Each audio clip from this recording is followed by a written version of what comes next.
Hey there, everybody. Welcome back to the Planes, Trains, and Comic Books channel. My name's Matt, and today we're going to review Isom #1.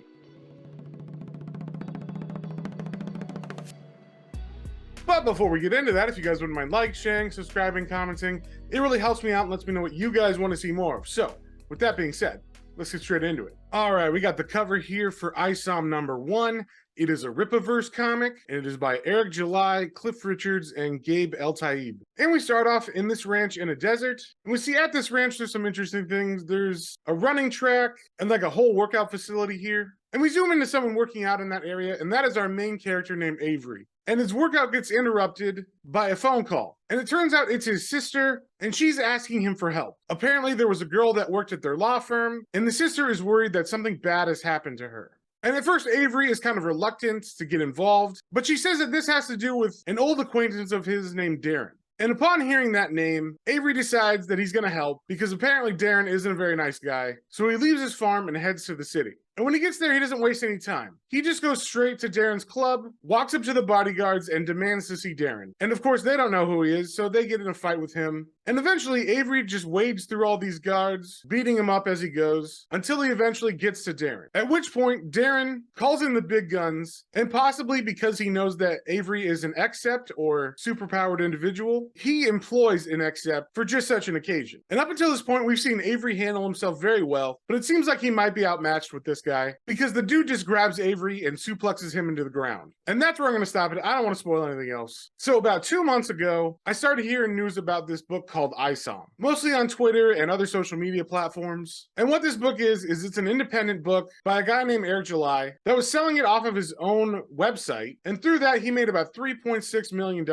which I thought was pretty amazing because I fund a lot of books on Kickstarter and Indiegogo. And the most I've ever seen those do is around 1 million, maybe a little over that. And those are like the biggest guys. So for someone to do it on their own without any platform like Kickstarter or Indiegogo is pretty amazing. So I figured I'd pick it up and see what all the fuss is about. And I gotta say, I was pleasantly surprised. This is July's first work in comics as far as I know, and this story was pretty dang good. There wasn't a lot of first-time comic writer missteps, like it wasn't too wordy, and there wasn't an overwhelming amount of exposition. The story flowed very well, which I was very happy about because this book is about 96 pages, which is extremely oversized for a first issue. And before I read it, I was worried that it might be 96 pages of really, really bad writing. But luckily, that was not the case. The story was very good, even though it was mostly setting up for the future issues. And I say even though because it doesn't really wrap up any of the story threads it puts out in this first issue. We don't even learn exactly who Avery is or what his power set is completely. So it kind of breaks the mold on that kind of storytelling where you find out everything you need to know about your main character in the first issue. With this, July is pretty mysterious and he just throws out little tidbits,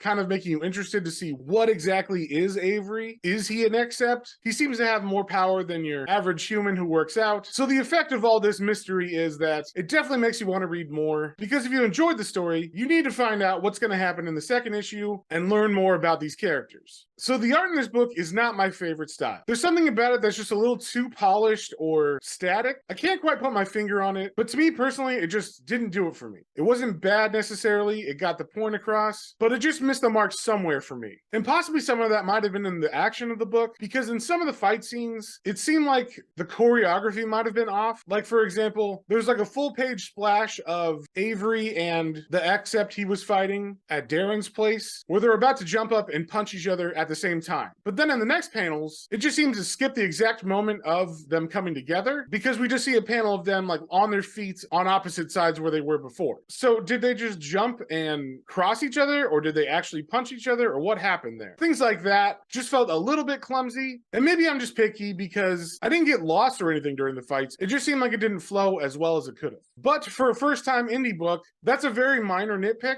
And overall, the art, while not being my favorite style, was pretty dang good. So I like this book even more than I thought I would. I like superheroes, but I'm very picky. I tend to like the weird and not straightforward stuff. So a lot of that mystery that he threw in there actually piqued my interest and want to make me find out who this guy is and what's going on in the world he's living in. And even though the book is 96 pages, it really felt like it was just a regular 22 or 24 page comic. So that's just a testament to how good Eric July is as a first-time writer, because it didn't seem like anything was wasted. There was no boring exposition or unnecessary downtime. The story from page 1 pretty much just moves. So I believe that all of the cover A's are sold out, but I think the book is still available on his website, therippaverse.com, with the cover C's. So you can still get this book. It is $35 plus shipping, so that's a little bit more pricey than your average 96-page comic, but this is completely indie, so those are usually more expensive. Even on Kickstarter or Indiegogo, those books are usually about $25 to $30, so I didn't think it was crazy expensive, especially after I read it. And I'll throw the link to his website below so you can see for yourself. So with all that, I'm going to give this book